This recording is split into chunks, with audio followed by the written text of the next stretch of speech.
Muy buenos días, señoras y señores. Antes de comenzar nuestra actividad del día de hoy, como es habitual, les vamos a ofrecer un video de seguridad con las informaciones que tiene este recinto, más un video muy interesante y atractivo de uno de nuestros auspiciadores, que es Pauta. Adelante.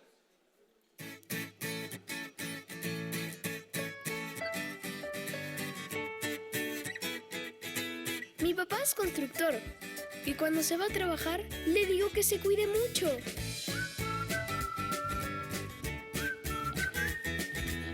Siempre me ha enseñado lo importante que es la seguridad y lo que debo hacer en una situación de emergencia. Siempre utilizar las vías de escape señaladas.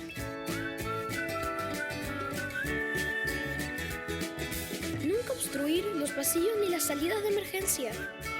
Ayudar a personas adultas con discapacidad o dificultad para moverse. Nunca usar los ascensores, solo las escaleras. Siempre seguir las instrucciones de los monitores e ir a las zonas de seguridad. Y siempre conservar la calma.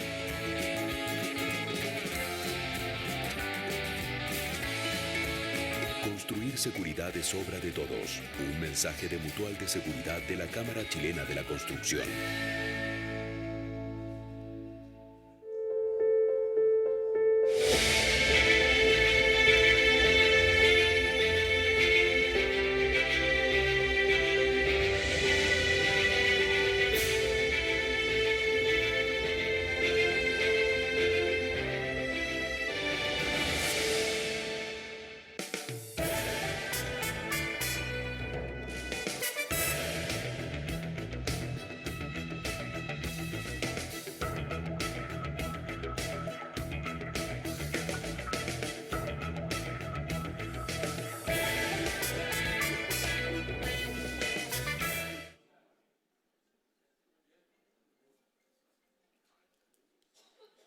En nombre de Pauta, nuestro coorganizador y la Cámara Chilena de la Construcción, además de nuestros auspiciadores AFP Habitat y Urbano Proyectos, les damos la más cordial bienvenida a este ciclo de encuentros Construyendo País, que hoy analizará qué viene para Chile en el año 2020 en los planos económico y político.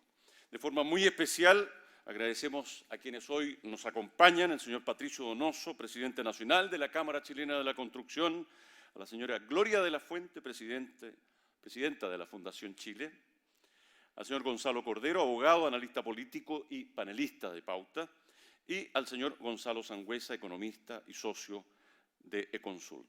Tenemos, como es habitual, un número WhatsApp para que ustedes realicen las preguntas a nuestros panelistas. Es el más 569-8563-6616. Para dar inicio a esta jornada, voy a dejar con ustedes al presidente nacional de la Cámara Chilena de la Construcción, el señor Patricio Donoso Tagle.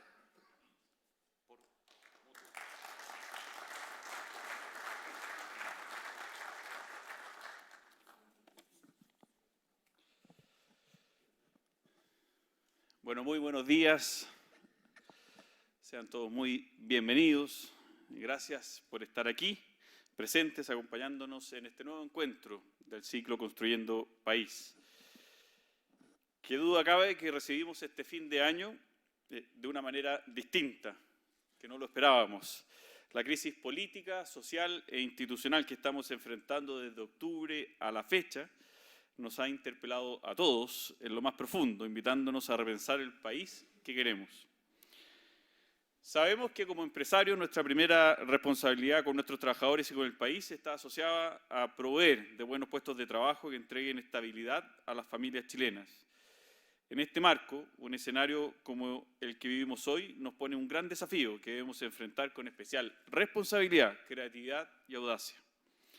Esta es la razón por la que este encuentro toma una especial relevancia. Es una oportunidad, una gran oportunidad para escuchar distintas miradas y puntos de vista respecto del escenario económico y político que nos espera en los próximos meses. Sin duda que tenemos que prepararnos. Sabemos que no serán meses fáciles y como gremio debemos realizar nuestro máximo esfuerzo para buscar los consensos que permitan acotar las incertidumbres.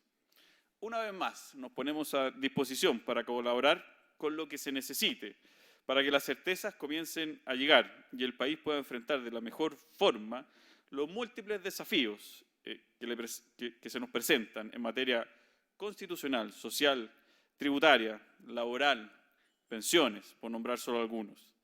Sabemos que estos desafíos tendrán implicancias económicas profundas y es deber colectivo minimizar estos efectos.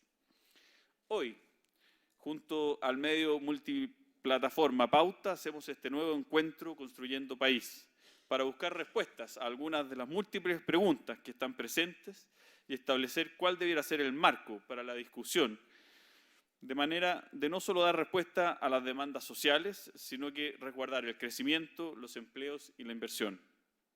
Agradezco la presencia de los Gonzalos. Me refiero a Gonzalo Sangüesa, economista y socio de Consult, y Gonzalo Cordero, abogado y analista político. Y también a Gloria de la Fuente, cientista política y presidenta de la Fundación Chile 21, por aceptar la invitación a participar de este conversatorio que será moderado por Cristian Rodríguez, director editorial de Pauta. Hoy es más necesario que nunca que trabajemos unidos y con una visión de futuro para llegar a los acuerdos que el país requiere. Sin duda que nadie se puede restar. Muchas gracias. Las palabras de bienvenida del presidente nacional de nuestra Cámara, don Patricio Donoso. A continuación voy a dejar con ustedes a don Gonzalo Sangüesa, economista de la Universidad de Chile, doctor en Economía de la Universidad de California, como decía don Patricio, socio de Consult y miembro del Consejo Fiscal Autónomo del Ministerio de Hacienda. Lo recibimos con el aplauso de todos ustedes.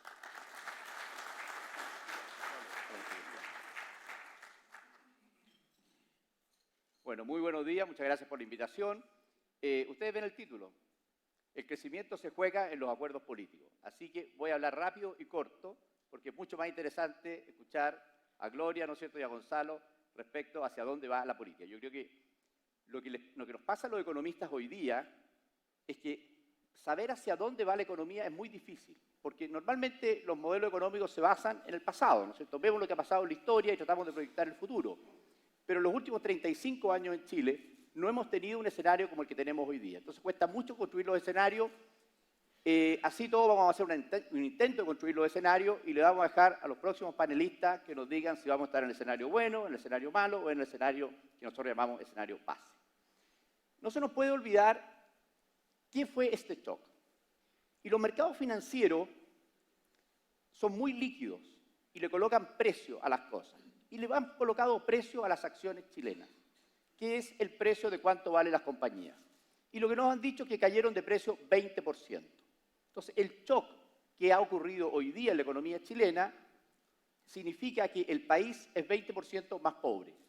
Esa es, ¿no es cierto?, la visión que tienen los inversionistas. Si esto se va a revertir, se va a profundizar, depende mucho, como les digo, de los acuerdos políticos. Pero hoy día lo que sabemos es que la economía es 20% más pobre. Ustedes dirán, bueno, pero en este sector, por ejemplo, los activos inmobiliarios no han caído. Pero es cosa de tiempo, porque son menos líquidos. En la medida que se vayan produciendo las transacciones, vamos a ir viendo que se va incorporando ese menor valor. ¿Por qué? Porque la tasa de interés sube, porque es un país más riesgoso y vamos a ver por qué pasa eso. Y las perspectivas de crecimiento bajan. Y esas dos cosas son las que determinan el valor de los activos. Ahora, ¿qué viene hacia adelante? Lo primero, el tema es la inestabilidad política. Sabemos que, porque lo vamos a mirar en unos indicadores, que hay mucha incertidumbre política. Entonces, ¿dónde buscamos un referente? Miramos Chile hacia atrás y no nos sirve como referente. Entonces, lo que hicimos fue mirar Latinoamérica. Miramos los últimos 30 años en Latinoamérica y dijimos, a ver, eliminemos las recesiones internacionales. Siempre que hay crisis internacionales, hay crisis en los países latinoamericanos porque somos economías exportadoras de commodities. Entonces, saquemos la recesión del 98-99, que fue la crisis asiática, saquemos la recesión del 2008-2009, que fue la crisis financiera en Estados Unidos, y veamos el resto de los años. ¿Y qué es lo que nos encontramos? Es que hay países que en esos 30 años, 10 años se encuentran en recesión, como Argentina, Nicaragua, Venezuela, o sea, hay muchos países latinoamericanos que están constantemente en recesión. A eso nosotros le llamamos recesiones autoinfligidas. Y hay pocas excepciones que en estos 30 años no han tenido recesión. Chile, Colombia, Bolivia. Son países que han transitado durante 30 años con crecimiento más alto, más bajo, pero que solamente han tenido recesión cuando hay una crisis internacional. Entonces la pregunta es si desde el punto de vista económico, Chile va a empezar a ser como otro país latinoamericano más, que cada cierto tiempo nos autoinfligimos una recesión. Como es la historia, yo miraba hace pocos días atrás la historia de Chile del año 1810. Los economistas tenemos esa capacidad, ¿no es cierto?, de hacer números desde la independencia, y la historia de Chile es esa. Grandes periodos de bonanza con grandes caídas y volvíamos al punto de partida. Esta excepción es de los últimos 30, 35 años, no había ocurrido antes. Pero yo creo que hay varias diferencias en el aspecto económico que hacen pensar que Chile no va a ser un país latinoamericano. Primero, muchas de estas recesiones tienen que ver con periodos hiperinflacionarios. Los gobiernos que se ponen a gastar, el Banco Central, que depende del Estado, del gobierno de turno, y se pone a emitir, y los países terminan, ¿no es cierto?, con hiperinflación y terminan en recesión. Nosotros tenemos un Banco Central autónomo que ha permitido que, independiente de los gobiernos, ¿no es cierto?, la política monetaria, ¿no es cierto?, la cantidad de dinero en la economía se rige por aspectos técnicos y no por aspectos políticos.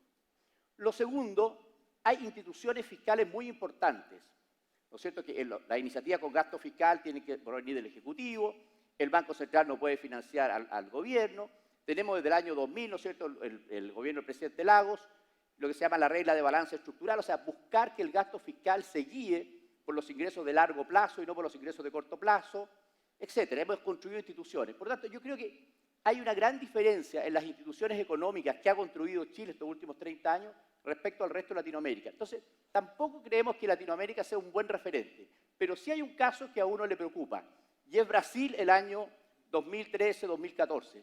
Brasil venía bastante ordenado.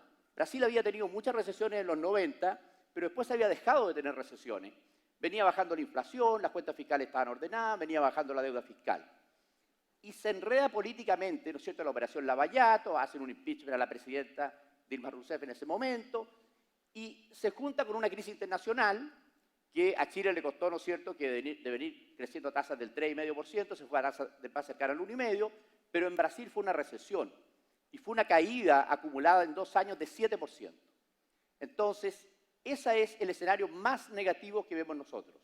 Es que un desorden político termina afectando las expectativas empresariales y de consumidores y que no se logre resolver ese problema y terminemos, ¿no es cierto?, en un escenario con una fuerte caída. Hay un ejemplo en Latinoamérica que fue Brasil. Yo creo que el resto de los ejemplos estamos muy lejos de eso porque hemos construido instituciones.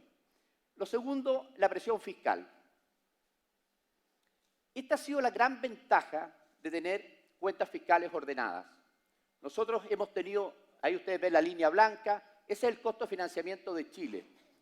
200 puntos base, 2 puntos porcentuales menos que el resto de Latinoamérica y que el resto de las economías emergentes. Ustedes saben mejor que yo que si la tasa de interés es más baja, hay más inversión, es más posible que la gente se compre una vivienda, ¿no es cierto?, y el país crece más.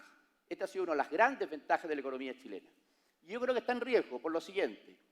Si uno mira los países de la OCDE, que nos encanta compararnos, entre gasto fiscal en pensiones y en salud, en promedio se gastan 20% del PIB. Nosotros, si hacemos los ajustes, ¿no es cierto?, porque tenemos un sistema privado, más o menos entre 15 y 16%, o sea, tenemos 4 puntos de diferencia. Entonces, tenemos una presión fiscal, si queremos ser como promedio los países OCDE en pensiones y en salud, de al menos 4 puntos. Pero esto no tiene mucho límite. Si uno quiere ser un país como Francia, Francia se gasta 30% del PIB, o sea, estamos muy lejos. Si uno quiere ser un país como España, como Portugal, es 25% del PIB. Los países como Australia, Nueva Zelanda, Estados Unidos son países que en promedio gastan 18% del PIB. Entonces, ¿dónde se ancla uno respecto al estado de bienestar? El espectro es bastante amplio.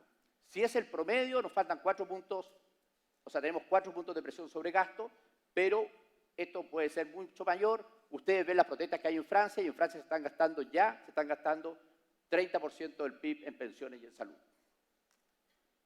Y uno escucha a muchos economistas hablar de que, bueno, hay que financiarlo con deuda, porque la deuda es baja en Chile. Pero eso, nosotros hicimos un esfuerzo fiscal importante entre el 90 y el 2007. Esa relación deuda-PIB fue cayendo hasta el año 2007-2008. Hace 10 años que nosotros estamos aumentando la relación deuda a PIB. Hace 10 años que no tenemos las cuentas fiscales controladas. Y hoy día ya tenemos una deuda que es del orden de 27% del PIB. ¿Y qué es lo que pasa? Usted dirá, pero si los déficits fiscales no son tan altos. Sí, pero las cuentas fiscales tienen un secreto, y es que hay muchas cosas que van bajo la línea. Cuándo se capitaliza Codelco, cuándo se capitaliza Banco Estado, cuándo se capitaliza EFE, todas esas cosas son aportes de capital que van por debajo de la línea y terminan aumentando la deuda. Por lo tanto, nosotros ya hace mucho tiempo que hemos venido aumentando la deuda y que si seguimos así, ¿no es cierto?, la trayectoria nos va a llevar a ser un país promedio como los países emergentes. ¿Y cuál es el riesgo que tenemos? Que con el ajuste fiscal que ya se hizo, el gobierno estima que va a llegar a una deuda PIB de 38%. Pero si uno pone supuestos un poquito más conservadores, por ejemplo, que se va a afectar el crecimiento a largo plazo, que por el mayor endeudamiento vamos a tener mayor costo de fondos, que no va a ser tan fácil reducir ese déficit fiscal que vamos a tener este año, el próximo año, podemos llegar a niveles del 50%. Y ahí ya estamos en el límite. Por eso es que yo creo que el gasto que se ha hecho hoy día, ¿no es cierto?, que va a significar un déficit fiscal entre 4 y 5% el próximo año, probablemente ya es lo máximo que se puede hacer, y de ahí hacia adelante se va a poner en riesgo la sostenibilidad fiscal. Yo estoy en el Consejo Fiscal y sacamos un documento la semana pasada, ¿no es cierto?, indicando y advirtiendo de los riesgos de las cuentas fiscales, porque este ha sido el principal activo macroeconómico de la economía chilena. Esto es lo que nos ha permitido crecer, porque esto nos ha permitido tener tasas de interés bajas. Entonces, ¿cómo resolvemos este tema? Es muy importante. De la economía internacional, muy corto, tenemos un buen escenario internacional. Estas son las proyecciones. El Fondo Monetario cree que incluso podemos crecer más el próximo año que este. El promedio de los economistas piensa que vamos a crecer algo parecido. Goldman Sachs está muy optimista. Entonces, lo que estamos viendo en el escenario internacional es que va a ser similar o mejor. Por lo tanto, eso nos va a ayudar. El próximo año, que vamos a enfrentar, ¿no es cierto?, la crisis, no vamos a tener al menos un escenario internacional negativo. Va a ayudar mucho el acuerdo comercial que está habiendo entre China y Estados Unidos. ¿Qué pasa en la economía chilena? Tenemos 3 crisis, la del 98, la de 2008 y la de 2014. ¿Por qué crisis del 2014? Porque hubo un fuerte aumento de la incertidumbre y una fuerte caída de la confianza empresarial y de la confianza de los consumidores. ¿Qué pasa con el producto? Fíjense, en la del 98, la caída máxima del producto fue menos 4. En la del 2000, en la del 2009 fue menos 2. Fue más grande la crisis internacional y el impacto en Chile fue menor. ¿Por qué? Porque se acuerdan del ministro Velasco. Él, cuando el precio del cobre estuvo alto, el año 2006, 2007, él fue acumulando ahorro. Y por lo tanto, cuando vino la crisis, se pudo gastar ese ahorro y el impacto fue mucho menor. Con la reforma tributaria no cayó el producto, pero fíjense lo que pasa con la inversión. Y el gran shock, cuando uno tiene un shock internacional, un aumento de la incertidumbre, es que las tasas de inversión caen del orden de 20%. Y en el caso de la reforma tributaria y laboral, la tasa de inversión cayó 8%. En ese periodo de 4 años, tuvimos 4 años de caída de la inversión. Entonces, el shock principal que vamos a tener en la economía chilena es en la inversión. Pero no hay que asustarse cuando uno vea que hay caídas de inversión de 20%. Eso no quiere decir que la economía va a estar en esos niveles. La economía tiene mucho más resiliencia, ¿no es cierto?, a las caídas de inversión. Este es el sector, ¿no es cierto?, las ventas de viviendas. Sabemos que en las crisis como esta, las caídas de viviendas son del orden de 25%. O sea, eso es lo que van a caer las ventas de vivienda, muy asociado a lo que va a caer la inversión. El tipo de cambio, simplemente muy volátil. Y esto es la incertidumbre. Nosotros medimos todos los meses en Chile, CLAPES mide la incertidumbre, y el aumento de incertidumbre que vimos en noviembre no lo habíamos visto nunca. Llegó a los niveles más altos y fue el aumento más alto de un mes a otro. Este indicador, cuando lo metemos en los modelos de crecimiento, de inversión, de consumo durable, tiene un efecto muy significativo. Entonces, este indicador nos está diciendo que va a haber un efecto muy importante sobre la economía el próximo año. Y estos son los escenarios. Normalmente en una presentación mía los escenarios tienen probabilidades, pero yo las probabilidades se las voy a dejar a los próximos expositores. Yo les voy a decir que el escenario base, la economía puede crecer 0,5%, o sea, vamos a tener un crecimiento algo sobre cero. Yo creo que no vamos a tener, técnicamente vamos a hablar de recesión, porque es probable, o sea, va a caer el último trimestre de este año la economía y es probable que caiga el primero el próximo, pero que estemos todo un año con crecimiento negativo lo vemos menos probable. Y si ese es el escenario, vamos a tener una caída de inversión de 8%. Ustedes dirán, pero ¿cómo? Si recién vimos que la inversión caía 25%. Es que la inversión pública va a aumentar mucho. Y eso va a compensar en parte la caída de inversión privada. Y ahí vamos a tener un tipo de cambio a 7.60. El escenario negativo, ustedes dirán, es que una caída solamente del 2%. Si en Brasil vimos que había caído 7% acumulado en 2 años. Pero la diferencia está en que no hay una crisis internacional, ahí había un escenario internacional más negativo. Y lo otro es que hay que medirlo respecto al nivel de crecimiento que habría sido si no había recesión, o sea, si no había crisis. Y si no había crisis, la economía habría crecido al 3%. Por lo tanto, si el próximo año crecemos menos 2, en realidad nos hemos perdido 5 puntos de crecimiento. Entonces, el escenario negativo es bien negativo y yo creo que tiene que ver con un escenario que políticamente, ¿no es cierto?, es muy complejo. Y ahí uno puede ver niveles de tipo de cambio muy altos. Y hay un escenario positivo, sí, si las cosas las hacemos bien. Estamos en un buen escenario internacional. Ustedes han visto que se ha recuperado el precio del cobre, o sea, hay un buen escenario internacional, hay buenas perspectivas para el próximo año. La economía normalmente anda bien en esos escenarios. Entonces, si tuviéramos un proceso de reformas ordenado el próximo año, perfectamente podríamos volver a crecer a niveles del 1,5%. Entonces, estos son los escenarios, no dependen hoy día del escenario internacional. Tenemos condiciones macroeconómicas todavía bastante sanas, inflación baja, tasas de interés bajas, los gastos fiscales los estamos financiando en parte con los ahorros que tenemos. Esto depende principalmente de que la incertidumbre que hay, que hace que los inversionistas paren de invertir hasta que se resuelvan los temas y que los consumidores están asustados porque creen que puede subir mucho la tasa de desempleo y por lo tanto pueden ser desempleados, entonces no se atreven a gastar, que esa incertidumbre baje. Si esa incertidumbre baja, vamos a tener un mejor escenario. Pero como les digo, eso hoy día no depende del escenario internacional, no depende de condiciones económicas, depende básicamente de la capacidad de los políticos, ¿no es cierto?, de ir llegando a acuerdos y de transmitirle eso a la población. Vamos a dejar hasta acá.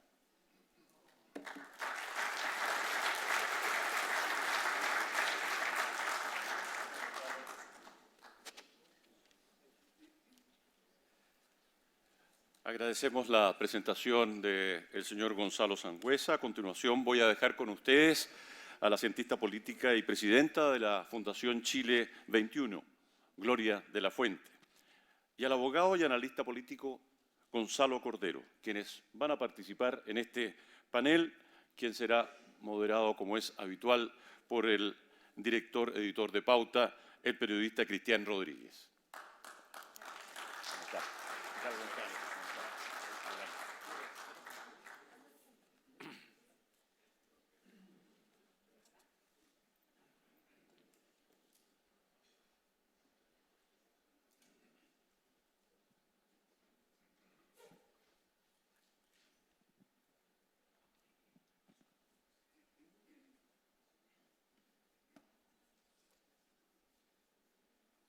Buenos días.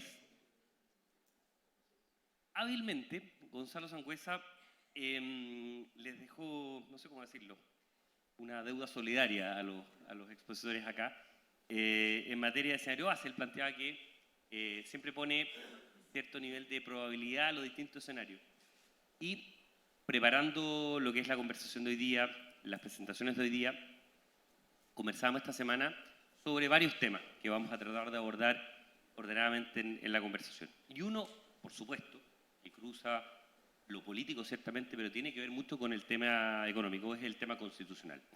Y yo quería partir con los escenarios bases, tanto para Gloria como para Gonzalo, que están viendo en materia constitucional. ¿Qué estás viendo, Gloria, como escenario base el próximo año en materia de plebiscito, en materia de ordenamiento de la discusión y en materia también de qué va a ser la posición derrotada, si tú quieres, ya sea el sí, sea el no, hay que ver qué hay. Me sorprendió un poco lo que conversábamos ayer, tu perspectiva respecto a eso, y te quería contar también, Gonzalo, respecto de lo mismo. Tu escenario base, cómo estás viendo, particularmente centrado en el tema constitucional, para ir abordando tema por tema. Gloria. A ver, muy buenos días. Primero agradecer a la Cámara Chilena de la Construcción. La verdad es que creo que en momentos como los que estamos en este país, la necesidad de dialogar, de conversar, probablemente tenemos a veces todos realidades o miradas parciales respecto a la realidad del país y en función también desde donde miramos, analizamos la realidad. De una situación que probablemente es la situación más compleja que hemos enfrentado como país desde la reinauguración de la democracia. Entonces, primero agradecer la posibilidad de generar este tipo de espacio de diálogo y de escucha, sobre todo respecto a la situación del país. Respecto a tu pregunta en particular, Cristian, lo siguiente. A ver, yo creo y partiría con la siguiente idea. Yo creo que todo lo que hemos construido en los últimos 2 meses, digamos, respecto a la salida institucional, a una crisis político y social que estaba en cierres, que varios datos nos mostraban que había señales preocupantes en la situación política y social, que probablemente no encontraron el canal institucional adecuado, finalmente estalló y terminó ocurriendo hace 2 meses atrás. Todo el camino construido desde ahí, que es el camino básicamente institucional, porque es el camino donde uno supone que tienen que pasar las cosas, las instituciones tienen que procesar las demandas, sigue siendo todavía, a 2 meses de aquello, un equilibrio muy precario. Y voy a decir por qué me parece que sigue siendo un equilibrio precario y después quisiera referirme a los riesgos ya hacia abril del próximo año. Equilibrio precario porque para que todo ocurra, es decir, que finalmente se consolide y vamos a hablar de un nuevo pacto social que incluye, entre otras cosas, el cambio constitucional, para que todo ello ocurra, esto requiere voluntad de actores, requiere que efectivamente aquellas cosas que no tienen que ver con la institucionalidad o con el cambio constitucional, digamos, ocurran, y me refiero a esto primero, solucionar adecuadamente, me parece el tema de derechos humanos, orden público, en ese orden que me parece que es fundamental. Lo que hemos visto en materia de derechos humanos ha sido complejo, no solamente a nivel nacional respecto a los informes que hemos visto en el fondo de la discusión interna, sino que también a nivel internacional. Y yo creo que ahí hay una discusión importante que hacer y, por supuesto, de la mano con eso, el restablecimiento del orden público. Y eso como primer pilar, porque me parece que es muy fundamental pensar que el Estado de Derecho, si ustedes quieren, donde están vinculados estos 2 temas que son muy fundamentales y que son fundamentales además para la democracia, requieren necesariamente una respuesta adecuada. Segunda cosa que me parece muy relevante, lo primero que se levanta como demanda importante cuando esto ocurre en la calle y ocurre de manera masiva y en las protestas masivas y en el fondo lo que uno empieza a mirar son algunas demandas muy específicas que además se terminan corroborando en el plebiscito donde participan más de 2 millones, casi 2,5 millones de personas este fin de semana, el que convocado por más de 200 alcaldes, esta idea de una especie de agenda de reformas sociales que tiene al menos 2 componentes que son claramente identificables. Uno es la respuesta al tema de pensiones, particularmente, que ya sabíamos que era una demanda que estaba instalada, y 2, la discusión respecto al tema salud. Eso es una agenda en el fondo de corto plazo que probablemente tiene que buscar respuestas más inmediatas en torno a lo que son las necesidades más básicas, pero una mirada a largo plazo. Digo esto porque hablo de equilibrio precario y vuelvo a la idea original, porque creo que estos 2 elementos anteriores que avancen de manera adecuada o tengan en el fondo un derrotero adecuado son condiciones, me parece, sine qua non para poder transitar de manera pacífica y adecuada hacia este tercer elemento que es el fundamental, que es la salida institucional hacia lo que tenemos. Y eso es el cambio de la Constitución. Y ahí voy a los peligros que uno ve a partir de las discusiones que se han dado en los últimos días. Yo creo que esta discusión nos pilla en probablemente el peor momento en términos de confianza, y vamos a decir confianza porque es como el dato más conocido, de confianza en las instituciones en nuestro país. Es decir, hemos tenido una serie de crisis que involucran a Fuerzas Armadas, particularmente al Ejército, a Carabineros, las iglesias, los partidos políticos, etcétera, las empresas también, a propósito de los casos de colusión, que pilló un montón de instituciones muy mal paradas. ¿Qué implica eso? Que en la práctica hoy en día nos ha costado encontrar la autoridad intelectual, política, en el fondo, o la intelectualidad moral o el liderazgo moral que nos diga hacia allá va el camino, pero así todo, el 15 de noviembre el Parlamento encontró una posibilidad, una salida, un acuerdo más transversal para la salida constitucional. Este acuerdo tiene hitos, el primer hito más relevante, probablemente el primer hito más relevante era aprobar la reforma o que se apruebe la reforma en estos días, no la reforma del artículo 15 de la Constitución con lo tenso que ha estado el ambiente. Y el hito siguiente más relevante es el plebiscito del próximo abril. Y creo que el equilibrio sigue siendo precario porque en rigor, y lo hemos visto en la experiencia internacional, que era algo de lo que hablábamos el día de ayer, un plebiscito que es básicamente una instancia de consulta a la ciudadanía que polariza por su naturaleza a las instituciones, básicamente a la sociedad, en una sociedad que ya está algo polarizada, requiere necesariamente que tener niveles altos de confianza respecto a esa salida institucional. Y siento que eso todavía no está garantizado. Y por 2 cosas. Primero, porque ha habido sectores que están más en los extremos del espectro, tanto de la izquierda como de la derecha, que en el fondo han planteado dudas respecto al mecanismo, dudas respecto al acuerdo, dudas respecto al derrotero que esto va a seguir, y eso plantea, por supuesto, un manto de dudas respecto a la participación en abril próximo. Y Pero creo que ahí Gloria, hay una complejidad. Ahí, Gloria, tú, perdona, ¿te refieres a que puede haber dudas respecto al nivel de participación Sí, o al resultado? yo creo que hay dos cosas que, y lo hemos visto, lo vimos en Brexit. Tomando en consideración Brexit y Lo vimos en Colombia. Brexit y lo vimos en los acuerdos de paz en Colombia. Pese a todo lo que decían las encuestas incluso, finalmente los acuerdos de paz en Colombia se terminaron perdiendo. Mucha gente finalmente no participó en esa consulta, que era además garantizar la paz en Colombia hacia el futuro. Y Brexit, todos los estudios decían que en realidad se iba a perder, y finalmente Brexit ganó, y hoy en día hay un entuerto que ha tenido el gobierno británico, por supuesto, una situación muy compleja. Creo que algo similar podría pasar en una situación como la nuestra. Primero, porque esta como puerta de entrada al cambio constitucional va a ser con voto voluntario, es decir, no tenemos idea cuánta gente va a ir a votar, ¿no? Y eso y con tasas de creciente participación y con histórica. tasas de creciente participación. Es interesante lo que vimos la semana pasada con los municipios, pero básicamente esto fue una consulta que se armó en 2 semanas, con muy poco tiempo, con preguntas distintas, con poca información. El escenario probablemente no tiene sentido, pero va a ser igual con voto voluntario.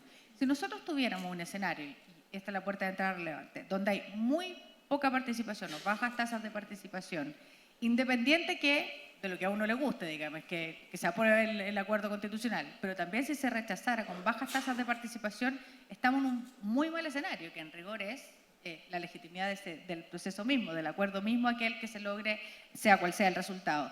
Y creo que eso es una situación compleja para este país, que hay que tomar el peso suficiente del que tiene, más aún mirando la experiencia internacional, porque lo que tenemos es finalmente una probabilidad de que se instale cierta incertidumbre, cierta deslegitimidad respecto al proceso, y por lo tanto que votemos la vía institucional para solucionar el conflicto. Yo creo que eso es muy complejo. Y Gonzalo, vuelvo a la pregunta original. ¿Escenario base para ti de cara a abril, en la eventualidad que efectivamente la reforma del capítulo 15 se logre amarrar antes de fin de mes? Bueno, primero que nada también quiero agradecer la invitación de la Cámara y de Radio Pauta, de la oportunidad de dialogar aquí y de conversar sobre la situación en la que está el país. La verdad que los focos que tengo en la cara reflejan muy bien cómo me siento. Yo voy a partir por decir que tengo un diagnóstico de la situación distinto del que tiene Gloria. Yo creo que el gran problema, o lo más grave del problema en el que estamos metidos, es que ese día martes, que el presidente habló por la noche, después de un día de mucha violencia, y llamó a un acuerdo por la paz, ese día martes estábamos al final del camino, en un callejón sin salida, al final del camino institucional.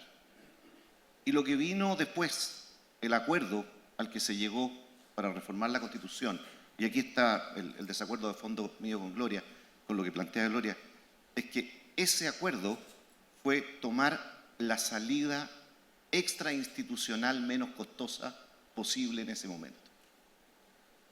Pero creo que es un error creer que lo que estamos haciendo es una solución institucional. No.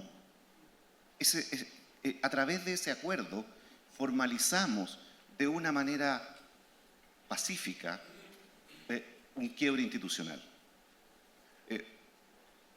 Yo tengo formación jurídica. Las normas jurídicas tienen una característica esencial, o dos características esenciales. Son generales y abstractas. Se dictan ex ante y se dictan precisamente para resolver las situaciones de conflicto. Me imagino que la inmensa mayoría de ustedes son empresarios. Bueno, los empresarios cuando van a hacer un negocio firman un contrato. ¿Y por qué firman un contrato? Porque a pesar de que cuando parten con el negocio son todos amigos, son todos caballeros, tienen todas buenas perspectivas de cómo va a salir el negocio, saben que la gente es caballera o caballero hasta que deja de serlo. Y cuando deja de serlo, tienen un contrato. Tienen unas ciertas reglas del juego que firmaron.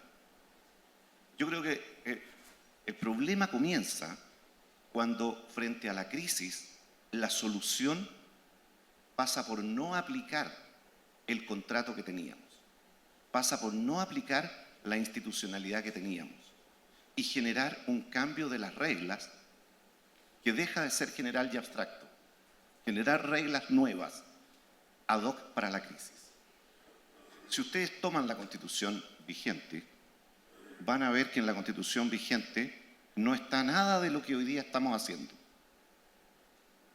Todo esto es nuevo. Todo esto es nuevo porque ese día, martes en la noche, no teníamos solución institucional. El problema es que cuando uno se sale de las reglas establecidas, se pierde una cosa fundamental, y es que las reglas tienen la característica de que obedecen a un sistema de racionalidad.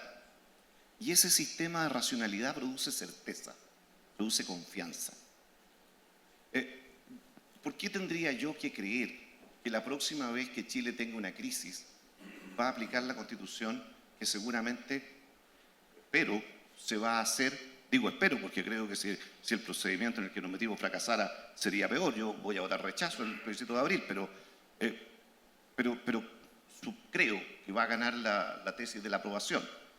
Pero si por alguna razón el plebiscito no se hiciera, o si ganando la opción apruebo no llegara a hacerse una nueva Constitución, vale decir, siguiéramos en un ambiente de crisis, ¿por qué tengo que creer yo que si surge una nueva Constitución de todo este proceso, los chilenos la próxima vez que tengamos o tengan una crisis, a lo mejor nosotros no vamos a estar aquí, van a aplicar esa Constitución? Si hoy día cuando tuvimos cuando la que teníamos, no la aplicamos. El problema es que cuando las reglas empiezan a retroceder, y esa fue la señal que como país dimos, cuando las reglas empiezan a retroceder, se producen varios efectos en la sociedad que son inevitables. Si el sistema no respeta la ley fundamental, ¿por qué los ciudadanos van a respetar las leyes comunes? Cuando retrocede el respeto a las normas, retrocede la racionalidad. Y cuando retrocede la racionalidad, retrocede la predictibilidad. Muchos de ustedes, además de ser ingenieros, seguramente además de ser empresarios, son ingenieros. La maravilla de las matemáticas, dicen quienes estudian matemáticas, es que son un sistema lógico, con una lógica que llega a ser hermosa. Bueno, la belleza de la lógica es que es predecible. Pero cuando uno se sale de la racionalidad, se acaba la predictibilidad. Y si no hay predictibilidad, no hay confianza. Y ahí engancho con lo que dice Gonzalo. No hay confianza y pasa otra cosa. Es muy difícil que hayan acuerdos. Porque los acuerdos solo se pueden dar sobre la base de la argumentación, sobre la base del respeto a la racionalidad como procedimiento en el cual se arbitran las diferencias. Y todo eso es lo que en buen chileno, creo yo, nos hemos cargado en los últimos 60 días. Entonces, es muy difícil. ¿Por qué estamos hoy día ante esta situación? Ante la situación de que nos reunimos aquí para tratar de elucubrar qué va a pasar en el futuro. ¿Por qué tenemos esa duda? Tenemos esa duda porque hay un nivel de incertidumbre en esta sociedad que está más allá de la incertidumbre propia de la vida, propia de la naturaleza humana. Tenemos una incertidumbre exacerbada porque sabemos ya que las reglas que gobiernan nuestra sociedad valen menos. Y si las reglas que gobiernan nuestra sociedad valen menos, obvio que no podemos predecir qué va a pasar en el futuro. Gonzalo decía que las razones para estar más optimista, digamos, de que la situación en Chile no puede o no debiera discurrir como ha discurrido en la mayoría de los países latinoamericanos, es que tenemos un Banco Central autónomo, es que tenemos una política fiscal ordenada, con una regla estructural, con todo eso. Sí, hoy día. Y cuando escribamos la página en blanco, ¿lo vamos a seguir teniendo? No sabemos. Ese es el problema. No sabemos. Y no sabemos porque las reglas se depreciaron. Y cuando se deprecian las reglas, se produce polarización en el sistema político, y eso es lo que estamos viendo, incentivos. Ahí la lógica económica funciona muy bien. Si con violencia yo obtengo cosas, ¿por qué no voy a seguir ejerciendo violencia? O sea, polarización del sistema político. Segundo, inseguridad ciudadana. Si las reglas no valen, tampoco valen menos para los delincuentes. Los carabineros valen menos. La capacidad coercitiva del Estado vale menos. Entonces, la inseguridad en el plano individual y en el plano social se aumenta. Y la capacidad de llegar a acuerdos se dificulta. Ahora, creo que lo que tenemos que tratar de hacer es encauzar esto, tratar de reencauzarlo nuevamente hacia lo institucional. Pero es difícil, porque estamos en una sociedad en la cual la racionalidad está muy depreciada. Y que se deprecie la racionalidad no solo significa que se deprecia el valor de las normas, significa que se deprecia también el valor de las instituciones. Y las instituciones se deprecian, y lo hemos visto, porque está muy depreciada la representatividad. Las instituciones representativas hoy día no se les atribuye el valor que tradicionalmente se les atribuía. Entonces, la sociedad demanda fórmulas de resolución o de participación directa. Yo creo que eso es lo que está en el trasfondo del tema de las cuotas, por ejemplo. Termino el tiro para... Entonces, el tema constitucional, a mi juicio, es muy complejo, porque el tema constitucional parte de salirse de la institucionalidad. Y la pregunta es si vamos a poder volver a la institucionalidad de una manera que sea creíble. Porque la confianza que se demora años en construirse, se demora a veces un día o minutos en destruirse. Gloria, Gonzalo me da el pase gol, digamos, porque plantea el tema de la depreciación de las normas, de la mayor incerteza, si uno quiere inseguridad, lo vincula con la pérdida de representatividad, incluso legitimidad, lo estoy poniendo yo en boca mía, digamos, de las autoridades. Y te quería preguntar, en ese escenario, tú lo ves algo distinto probablemente, pero en ese escenario que se posa, ¿qué rol le cabe, y lo conversábamos ayer, al Congreso, cuando probablemente, es una probabilidad, pueda haber un órgano constituyente, no vamos a entrar en calificativos, será una asamblea, será lo que uno quiera, que va a tener la posibilidad de cambiar lo que parece que va a cambiar, que es la Constitución, pero por otro lado, vas a tener un Congreso en paralelo, que, insisto, puede ser, es una de las opciones, no tenga aspecto que tocar en eso. ¿Cómo mezclas todo eso y cómo lo proyectas en materia de Congreso particularmente? Sí, pero antes quiero responder un par de cosas que señalaba Gonzalo. A ver, primero me parece que nos vamos a demorar mucho tiempo en entender las causas de la situación que tenemos hoy en día, ¿no? Creo que decía hace un rato atrás, y no es caso en el fondo empezar a mencionar información, datos sobre la desigualdad objetiva, subjetiva, sobre los niveles, por ejemplo, los datos que muestra la CACEN respecto a ingresos en Chile, etcétera. No voy a ahondar en eso y creo que nos vamos a demorar mucho en entender la cantidad enorme de variables que probablemente explican aquello que finalmente, la mecha que finalmente encendió la pradera aquel 18 de octubre. Sin perjuicio de eso sí, y a propósito de lo que decía Gonzalo sobre la salida institucional. Si uno cree que las instituciones son las reglas del juego, lo que había pasado hasta ahora en Chile probablemente es que esas reglas del juego se habían ido por distintos motivos, por distintas razones, finalmente se habían ido como diluyendo, ¿no? Parte importante de esas reglas del juego empezaron a ser cuestionadas por un montón de autores, de actores del mundo político, del mundo social en general. Y de hecho, si uno recuerda un Nobel de Economía, Douglas North, que habla de las instituciones como las reglas del juego, uno dice, sí, la verdad es que, y Douglas North además habla que justamente cuando se produce como ese distanciamiento, esa fractura entre las instituciones como reglas del juego en el fondo y los propios ciudadanos que se dan esas reglas del juego, realmente se producen las revoluciones, ¿no? Da una explicación para ese como quiebre las instituciones. Algo de eso yo creo que sucedió.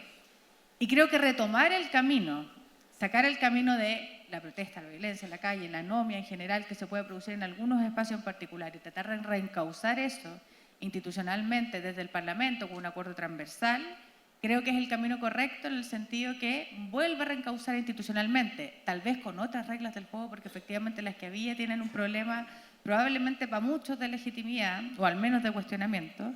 Entonces, creo que es reencauzar la vía institucional. Entonces, nosotros tenemos un matiz. Yo creo que es reencauzar la vía institucional para poder recuperar de alguna manera ese espacio. Ahora, dicho eso, y a propósito de tu pregunta, yo creo que vamos a tener, evidentemente, y esto va a ser un proceso que también creo que hay que decirlo con todas sus letras, una fractura política y social como la que hemos visto hoy en día, probablemente se va a demorar mucho tiempo en sanar y encontrar un camino institucional que finalmente reencauce las cosas. Eso es una mala noticia, sin duda, para el mundo económico en particular, ¿no? Porque la incertidumbre es una muy mala compañera, probablemente de poder generar inversión, de poder efectivamente generar estrategias de desarrollo y poder efectivamente generar confianza en los mercados, incluso para que las personas efectivamente puedan además ser agentes de aquello, ¿no? Yo creo que eso va a ser un escenario complejo, pero creo que es un escenario que es más o menos evidente que va a suceder. Vamos a estar probablemente 1 año y medio, 2 años discutiendo el cambio a la Constitución, lo que ello implica, si vamos a tener una convención constituyente mixta, eso va a implicar necesariamente un desafío y un desafío también para la institucionalidad, y voy a lo del Congreso. Esa cohabitación, yo creo que esa cohabitación va a implicar 2 cosas. Primero, y bajo el supuesto de que vamos a tener una instancia, una convención constituyente bien legitimada, ojalá con todas las reglas del juego de gusto de todos, una convención constituyente que va a tener una misión muy importante que va a ser redactar, y uno esperaría que ojalá de la mejor manera posible ese texto constitucional. Y en paralelo yo creo que vamos a tener un Congreso que va a tener 2 tareas fundamentales. La primera es que en paralelo se van a tener que discutir de todas maneras todas las otras reformas que tienen que ver básicamente con la agenda político-social, si ustedes quieren, que se ha ido anunciando hasta ahora. La reforma del sistema de pensiones, probablemente la sostenibilidad además, porque es cierto que uno no puede pagar políticas sociales estructurales con deuda. Básicamente las políticas sociales estructurales que garantizan derechos se pagan básicamente con ingresos permanentes, y eso va a requerir probablemente la discusión de un pacto fiscal que sea distinto al que hoy en día tenemos. Yo creo que eso está parte del escenario. Y el Congreso entonces va a tener la necesidad de generar confianza y credibilidad respecto a, primero, esas políticas sociales o esa agenda social que va a estar a cargo de este Congreso, no del que viene. Tenemos harto tiempo para eso todavía. Probablemente una discusión que además atañe a los propios actores que están hoy en día sentados en el Congreso, y que tiene que ver con toda esta agenda que a veces se nos olvida, porque creo que es muy importante, porque es parte del problema que vimos, en la agenda sobre la integridad pública en general. Los temas de transparencia, comportamiento íntegro en el mundo de la política, en el mundo de los negocios, etcétera, creo que está en el centro, una agenda anticorrupción, básicamente. Creo que también este gobierno de alguna manera ha anunciado, y hay otros actores que han planteado otros temas adicionales. Yo creo que también es parte de la recuperación de la confianza, y este Congreso va a estar en esto. Más alicaído, sin duda. Con, en el fondo, el ojo ciudadano crítico, también sin duda.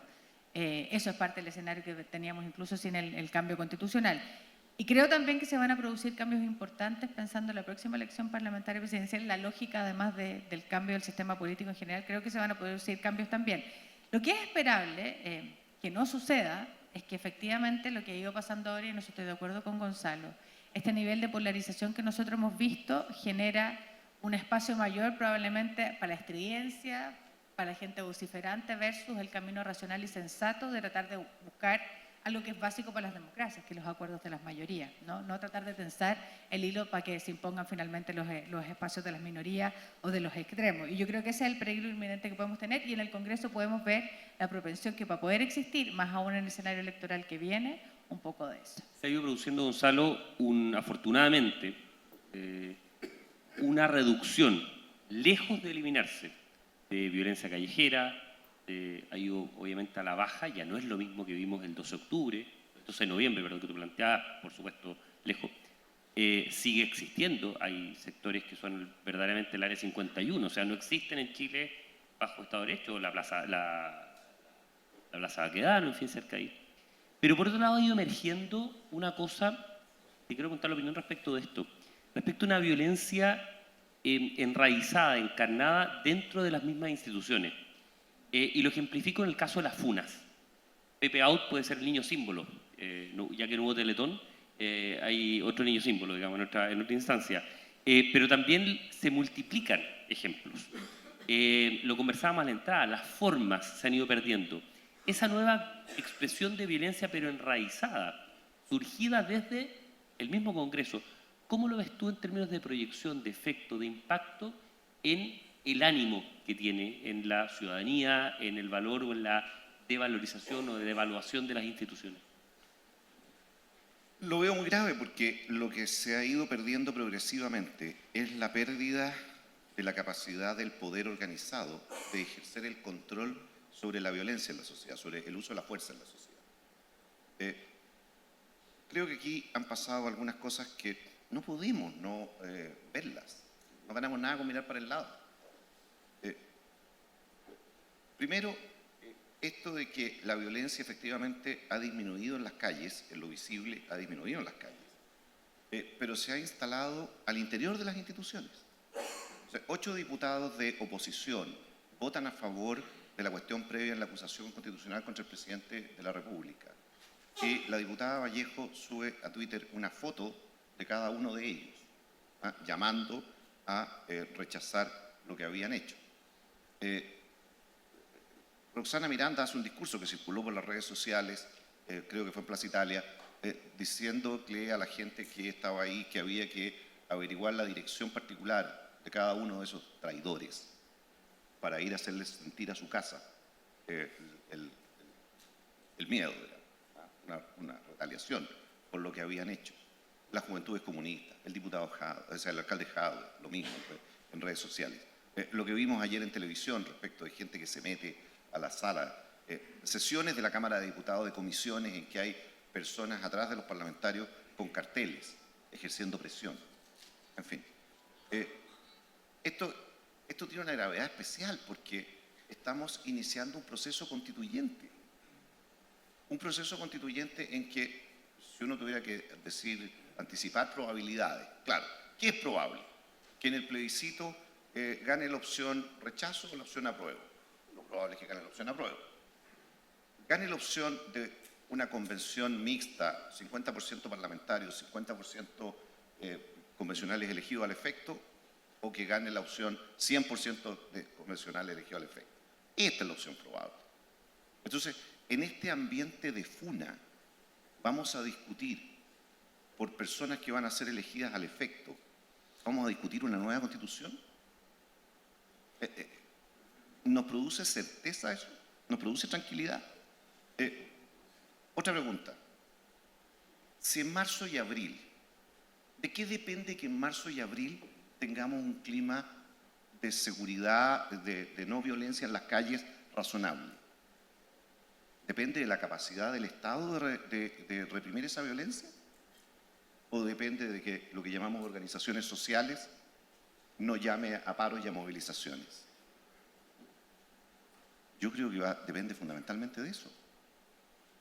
Entonces, el nivel de seguridad que tenemos de que vamos a poder vivir un proceso democrático para ese plebiscito de abril es bastante bajo.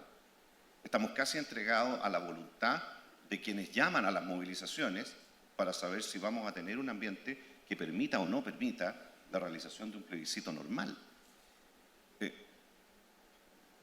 Un comentario más y con esto termino. Yo, que parece que tengo una afición a estar en posiciones minoritarias, digamos, siempre defendí la permanencia de un sistema electoral mayoritario. Esto que en Chile se llamaba binominal. Pero lo que yo escuchaba que se argumentaba contra el sistema binominal era que era un sistema que perpetuaba la exclusión. Impedía que amplios sectores del país estuvieran representados en el Congreso. Y eso hacía que tuviéramos un Congreso que, al ser poco representativo, carecía de legitimidad. Lo que necesitábamos para tener un Congreso auténticamente legítimo era tener un Congreso elegido con un sistema que permitiera que todos estuvieran representados. Cuando eso fuera así, ahí íbamos a tener el equivalente a lo que hoy día se dice respecto a la Constitución de la casa de todos. Íbamos a tener un Congreso de todos. Bueno, se cambió el sistema. Tenemos un sistema institucional. Tenemos un sistema en que todos están representados. Diputados de Batman, diputados con capucha, todos están representados. Bueno, ese Congreso, el primero, El primero elegido con ese sistema, que sí iba a ser legítimo, es un Congreso al que no se le reconoce legitimidad para ejercer la función más básica de cualquier Congreso, el poder constituyente. Entonces, perdónenme, pero me cuesta, yo sé, a mí hasta mi señora me dice, ya, déjate de ser pesimista, pero es que me cuesta porque como decía Gonzalo, Gonzalo Sangüesa, el doctor de los Gonzalos, digamos, aquí, como decía Gonzalo, uno no hace más, si quiere racionalmente tratar de anticipar lo que puede venir, uno no hace más que proyectar los hechos ya conocidos. Y dice, si la lógica que ha funcionado respecto de esos hechos se sigue aplicando hacia adelante, bueno, más o menos uno debiera esperar tal o cual resultado. Entonces, la lógica es que el orden público, hemos perdido mucho, no quiero ser tremendista, hemos perdido mucho de la capacidad del Estado de controlar el orden público. Dependemos más de quienes llaman o no llaman a las movilizaciones. La capacidad de que el debate legislativo o constituyente sea racional, también lo hemos perdido porque tenemos las funas instaladas al interior del Congreso. Y la posibilidad de que las personas que ejerzan eventualmente ese poder constituyente puedan actuar con libertad, con independencia de presiones de ese tipo, también se ve mal porque si esto se le hace a, entre comillas, políticos profesionales, gente que tiene el cuero duro, que lleva años en esto, que lleva años en el debate, lleva años en la confrontación de ideas. Imagínense el efecto de esto mismo sobre un grupo de 180 convencionales que vamos a elegir de la calle, entre comillas. ¿Cómo ves, Gloria, el rol en este contexto, en este fondo, de la oposición o las oposiciones? ¿Cómo la ves en términos de rearticulación? ¿Cómo lo ves en términos de su función opositora? ¿Cómo lo ves en términos de la capacidad de bloqueo, de articulación? ¿Cómo la proyectas para el próximo año, entendiendo que no es una oposición? Entendiendo que, tú mismo lo decías ayer en la conversación previa, son varias. Y me encantaría que también, desde tu visión, nos entregaras cuántas oposiciones ven, cómo la estás disectando para poder entender un poco o tratar de prospectar algo lo que se viene políticamente el próximo. Déjame primero decir algo sobre Respuesta. ese... No, solo agregar tal vez una cosa. Yo tengo la impresión de que uno de los errores que se ha cometido particularmente desde el mundo político en general es no lograr hacer claramente respecto una distinción o una taxonomía adecuada respecto a la violencia en particular. No es lo mismo lo que ocurre probablemente en términos de violencia en estos chicos que se llaman probablemente la primera línea, que tiene una lógica probablemente distinta, y hay que leer por ahí algunas cosas que ocurren, de la violencia que ocurre, por ejemplo, en algunas poblaciones, en muchos casos donde ya existía previamente el narcotráfico instalado. Y tampoco es lo mismo aquella expresión que probablemente es una expresión masiva en la calle y que es una manifestación pacífica a la que probablemente no hay, que más que tratar de señalar que es inadecuado, que la manifestación o la protesta, que es un derecho, por lo demás que debiera manifestarse y que es parte de todas las democracias, es más bien separarla de aquellos hechos que tienen que ver con la propia violencia. Yo creo que uno de los errores importantes ha sido no hacer esa taxonomía, esa separación respecto a la violencia. No todo es hecho de violencia, la manifestación y la protesta es un derecho que debiera estar, y que está por lo demás garantizado en distintos convenios internacionales y en las democracias en el mundo. Y entonces, entenderlo así y haberlo entendido así desde el principio, yo creo que nos habría permitido no hacer de todo una masa.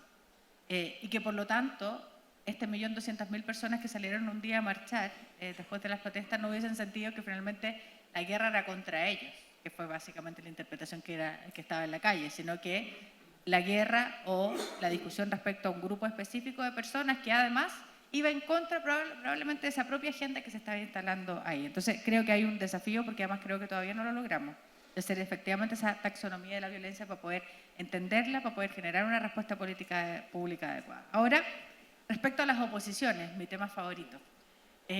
Sí, yo creo que hay un dilema, pero un dilema instalado de antes también. No estamos hablando de una oposición, estamos hablando de varias oposiciones instaladas en el Congreso. Hoy en día algunas coaliciones más instaladas que otras. La ex nueva mayoría en rigor es una coalición que hoy en día ya no existe, que tiene cierta articulación entre los partidos que eran más bien los partidos que pertenecían a la concertación, que han actuado más bien al unísono en varias de las cosas, en varias, digo, no en todas, y alguna articulación que existe entre los partidos que constituían el Frente Amplio, pero que hoy en día también tienen alguna dificultad, y la lógica del Partido Comunista, que a ratos está dentro, que a ratos está fuera. Yo creo que eso es un desafío mayor, porque si creo, y esto tiene que ver más bien con mi posición personal probablemente, pero si creo que hay un camino posible de salida en la línea de lo que decía Gonzalo respecto al futuro, es solamente generando un espacio adecuado, articulado, con discurso, con contenido, con programa, con proyección, de una centroizquierda que sea articulada y que sea bastante más parecido a una reinvención de la socialdemocracia. Porque yo creo que además parte importante de la agenda que uno ve en la calle coincide mucho con los referentes más socialdemócratas que uno ve en gobiernos del mundo, digamos, ¿no? o en distintos países del mundo. Por lo tanto, creo que ese es el camino de sensatez que debiera recuperar esas oposiciones. En eso yo veo, aparte importante de la ex nueva mayoría, o más bien la ex nueva concertación, con la complejidad que tiene no haber resuelto nunca un problema que tiene que ver con la herencia, por lo tanto aquello que se es, que tiene que ver con la identidad, con sus bemoles, con sus aciertos y con sus desaciertos en lo que fue la experiencia de los gobiernos de la concertación, pero también con la necesidad de no estar permanentemente culpando, sino que más bien construyendo una alternativa de futuro. Construir alternativa de futuro tiene que ver menos con la identidad y con la alternativa de futuro. Y luego, sectores, yo creo, del Frente Amplio, y sectores del Frente Amplio que son sectores que son bastante más dialogantes. Yo creo que muestra de eso han sido las últimas semanas los diputados Boric y Jackson, que estuvieron, pese a la resistencia de varios espacios de su propio sector, a estar dispuestos a firmar un acuerdo, estar detrás de ese acuerdo, aún a riesgo del propio quiebre o la discusión interna. Yo creo que esos son espacios que hay que rescatar, son espacios de identidad que no creo que todavía tengan capacidad de construir una coalición, pero sí ciertos sentidos comunes respecto a cuál es el camino adecuado para poder avanzar. Y por ahí hay una luz de esperanza. Yo trato de ser menos pesimista que Gonzalo, sin perjuicio de entender que lo que tenemos es un equilibrio muy precario que depende de una cantidad de factores que no manejamos, que es bien difícil manejar y que nadie tiene todavía por el mango. Una sola pregunta, para entenderte bien.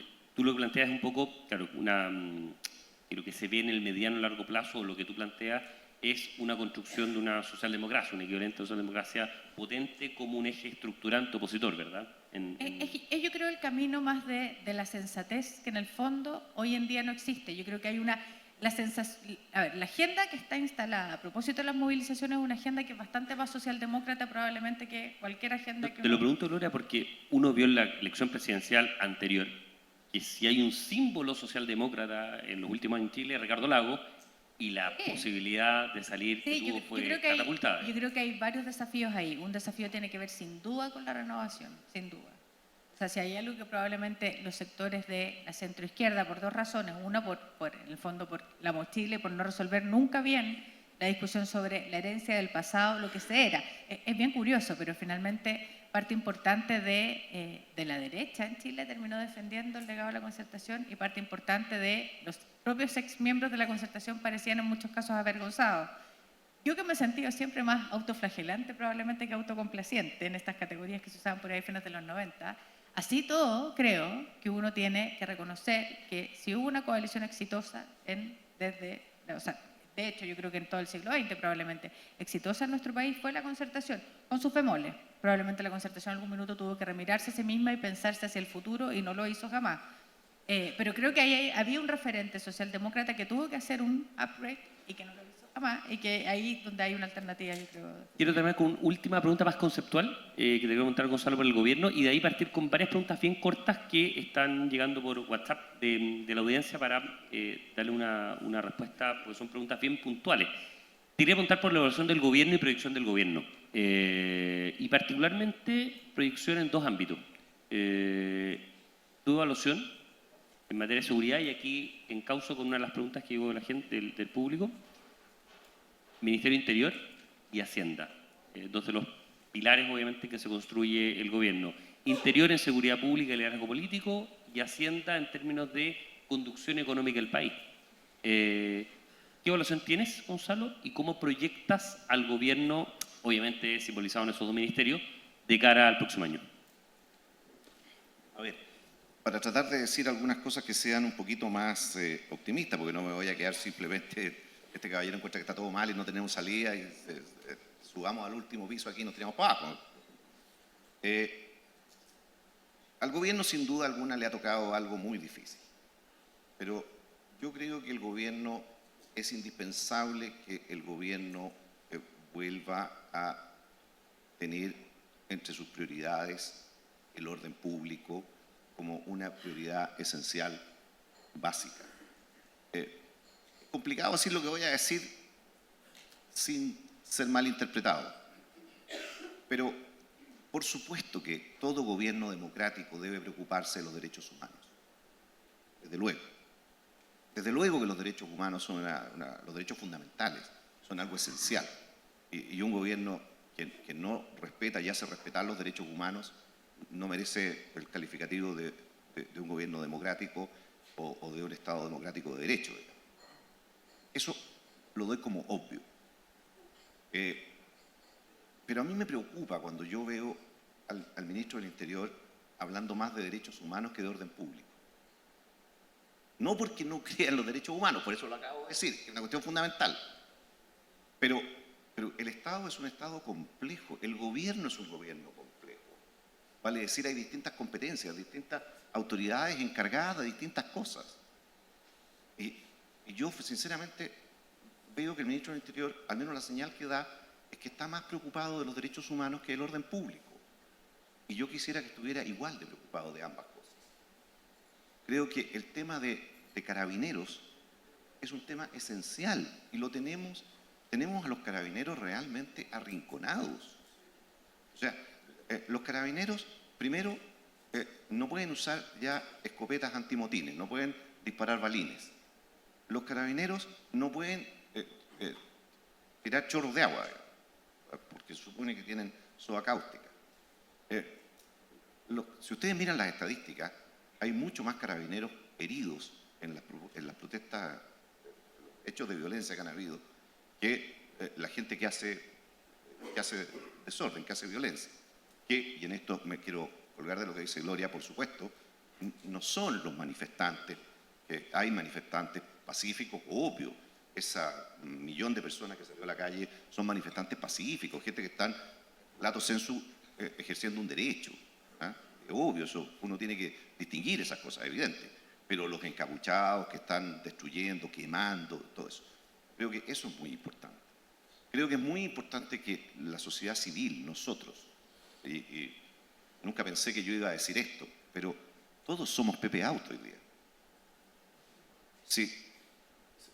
Si la sociedad chilena, la mayoría de la sociedad chilena, no es capaz de levantar su voz de manera fuerte para defender el derecho de Pepe Out y de cualquier parlamentario de defender su punto de vista, de votar con libertad en el Congreso, sin ser por eso objeto de represalias, estamos fregados. O sea, pero ahí hay una responsabilidad nuestra, no solo del gobierno, no solo de las autoridades, hay una responsabilidad de los ciudadanos.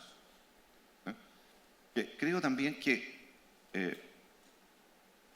si Chile tuvo, y esto yo lo he mirado con la perspectiva del tiempo, si Chile tuvo 30 años virtuosos, fue fundamentalmente porque tuvimos estabilidad en las reglas y porque fuimos el único país latinoamericano, tal vez con Uruguay, que tuvo una izquierda de país desarrollado. Y esa izquierda de país desarrollado yo hoy día la veo en el rincón, acomplejada y secuestrada por la extrema izquierda. Necesitamos sacarla del rincón. Necesitamos como país, yo que soy genéticamente de derecha, creo que necesitamos esa centroizquierda de vuelta. Como buen derechista que soy, he terminado siendo laquista. Ese sentido del orden, ese sentido institucional, ese sentido republicano, para promover casi puras cosas en las que yo estoy en desacuerdo, pero dentro de un sistema de orden institucional y republicano. Creo que al gobierno le tenemos que pedir que vuelva a ese cauce con más fuerza. Déjenme hacerles un par de preguntas para ir cerrando, porque me están presionando por el tiempo. Simplemente un par de pimponeo de preguntas de la gente, bueno, me gustaría dejarlas y sean lo que les pido lo más precisos posible. Gloria, pregunta de los asistentes. ¿Por qué le ha costado tanto a la izquierda, o por qué le ha costado tanto a la izquierda cuadrarse derechamente, completamente, radicalmente, meridianamente en contra de la violencia?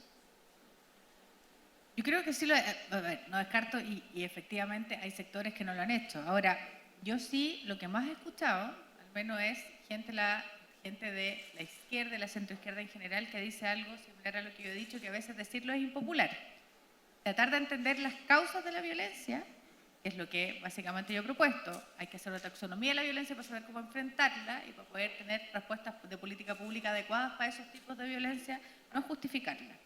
Pero tengo la sensación de que hemos entrado en una tal dinámica, en el fondo, de sordera crónica entre todos respecto a cómo nos entendemos, que a veces la gente escucha que eso, es decir, taxonomía de la violencia para poder enfrentarla es defender la violencia, y creo que no es así.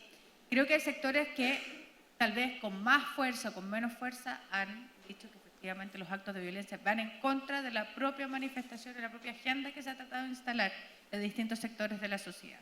¿Por qué? Perdón. Y entonces creo que la verdad es que creo que ha habido condena. No descarto que probablemente son personas en la lógica de también ser más vociferantes, más estridentes, que son básicamente las personas que más se ven, más espacio probablemente tienen en medio de comunicación, que a lo mejor eso sea lo que más se vea.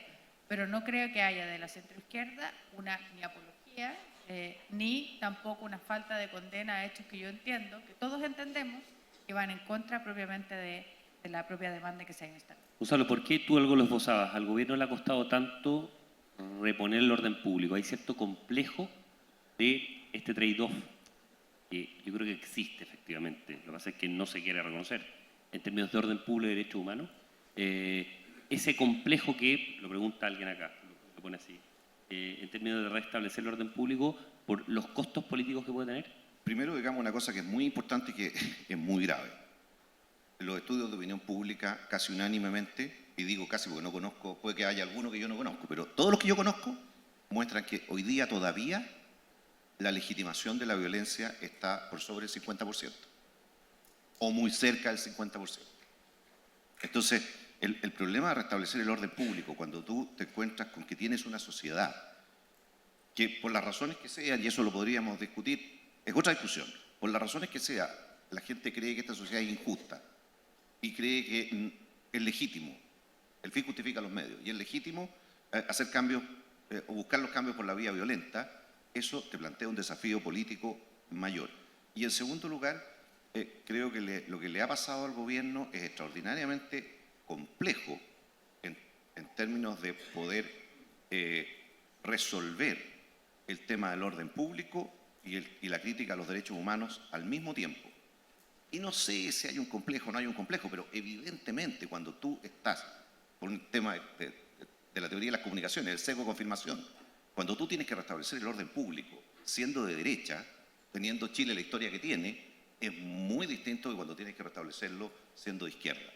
Entonces, por un lado está que enfrentamos la dificultad objetiva de que hay una legitimación de la violencia abismantemente preocupante, y por otro lado, que le toca a esto, bien lo dijo el presidente Lagos, le toca un problema del Estado a un gobierno de centro-derecha.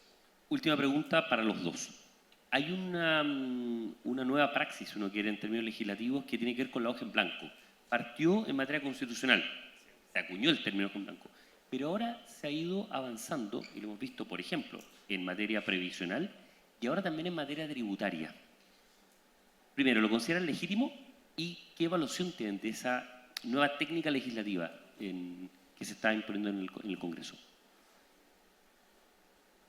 A ver, es difícil saberlo porque estamos frente a discusiones también que están en ciernes hoy en día, en esta lógica de finalmente de un cambio que yo creo que tenemos que acostumbrarnos que probablemente va a ser de largo plazo, y las consecuencias vamos a verlas también en el largo plazo. Es difícil saber qué es lo que puede pasar con algo que ha estado más bien vinculado a la coyuntura de las últimas semanas.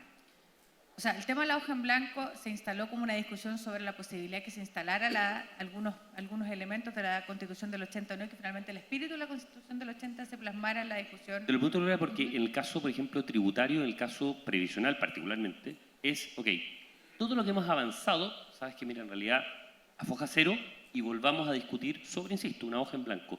Esa lógica. Yo creo que es bien imposible, en general, instalar una hoja en blanco en todas las discusiones, en toda materia legislativa. En rigor sería como volver a reinaugurar el Congreso y volver a poner, o dejar de lado toda la legislación que existe para poder hacer legislación absolutamente nueva. El Congreso ha seguido por lo pronto funcionando en estos días y hay otras discusiones que estaban pendientes, que se han retomado y el Congreso ha retomado cierta normalidad. Yo creo que más bien la discusión es otra. Es en la lógica de un nuevo pacto social, que es lo que yo decía al principio, que creo que tiene uno de sus componentes, el cambio constitucional, pero probablemente no es único, cómo nos arreglamos como país y cómo el sistema representativo se arregla en rigor para poder generar ciertos debates que son relevantes. La discusión en la consigna de la movilización social en la calle está muy bien que sean nomás AFP, si eso es lo que es el movimiento social cree. La responsabilidad de la política es poner la racionalidad a eso y decir cuál es el camino posible para poder finalmente cumplir el objetivo central. ¿Cuál es el objetivo central? Que las personas en Chile tengan la posibilidad de acceder a pensiones dignas. ¿Cuál es la posibilidad de acceder a pensiones dignas? Que probablemente no es la situación que tenemos ahora, entonces esto requiere un camino de política pública. Y en ese sentido yo creo que más que hoja en blanco, yo creo que lo que hay que pensar es que varias cosas que eran como parte de los paradigmas que teníamos en la discusión requieren probablemente volver a generarse un debate. El mejor espacio para eso sin duda es el Congreso, pero antes que eso yo creo que es súper fundamental lo que Gonzalo también decía, y que yo creo que es lo que uno echa de menos en el debate público en general, es que se recomponga cierta sensatez para poder enfrentar los debates públicos. Gonzalo, ¿cómo lo ves tú en estos planos? ¿Cómo es un concepto que ha ido permeando desde algo constitucional, un símbolo, a temas mucho más concretos de agenda política del mismo gobierno, y que ya había una discusión importante avanzada? Bueno, de manera muy agradable y esperanzadora terminamos esto de acuerdo con Gloria en esta pregunta. Yo creo que lo de la hoja en blanco no es un tema de legitimidad o ilegitimidad, es una ficción que transmite algo que no es verdad. Imagínense ustedes, ya que estamos aquí, que van a construir un edificio y ustedes dicen, ya, vamos a construir un edificio, pero vamos a partir de una hoja en blanco. Nada, eso del cálculo estructural. Esa cuestión, nos vamos a olvidar que existe el cálculo estructural y vamos a partir de cero. No pueden. No pueden partir de cero. El derecho constitucional tiene, al menos el derecho constitucional moderno tiene 200 o 300 años de evolución. Pero Gonzalo, me refiero no al tema constitucional, insisto, es al tema de la comunicación hacia otros ámbitos. Al que tú lo pongas. Previsional al que tú lo pongas. Tributario. No existe la hoja en blanco. En el área que tú quieras, hay instituciones, hay conocimiento acumulado, hay temas respecto de los cuales te tienes que definir. Tú no partes de cero. Tú no partes de cero en el tema tributario, ni en el tema previsional, ni en el tema constitucional, ni en el tema penal, ni en el tema que pongas. En todos hay un estado del arte, hay un nivel de conocimiento incorporado y por lo tanto hay una serie de disyuntivas frente a ese conocimiento que tú tienes que tomar. Y esas disyuntivas no parten de cero, parten del estado del arte. O sea, en materia previsional no vamos a partir de cero, vamos a definir si queremos un sistema de capitalización individual o un sistema de reparto, si queremos algo mixto, si queremos administración privada o administración pública, si queremos administración de cuentas e inversión de fondos separados o en un solo administrador. En fin, las definiciones que hay que tomar están todas determinadas por un grado de conocimiento y de desarrollo del conocimiento en cada una de las áreas. Entonces, esto de decir que vamos a partir de una hoja en blanco es simplemente mentirle a la gente, para decirlo en castellano. Vamos a hacer una nueva constitución. Yo veo letreros que dicen no más AFP, nueva constitución. La constitución dice habrá un sistema de seguridad social, la ley podrá establecer cotizaciones obligatorias. Punto. Eso es todo lo que dice. Entonces esto de la hoja en blanco, como les digo, es una ficción que transmite una mentira.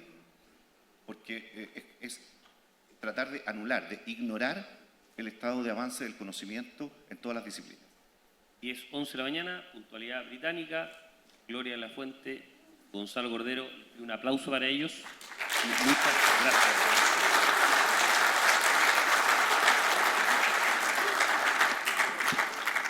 Como decía Cristiana, agradecemos la participación de nuestros invitados. Estamos culminando este ciclo Construyendo País de la Cámara Chilena de la Construcción y de nuestra media partner Pauta. También agradecemos a nuestros auspiciadores, AFP Habitat y Urbano Proyectos. Como estamos en casa, en nombre de la Cámara, les deseamos a todos ustedes una buena Navidad en familia. Muchas gracias, buenos días.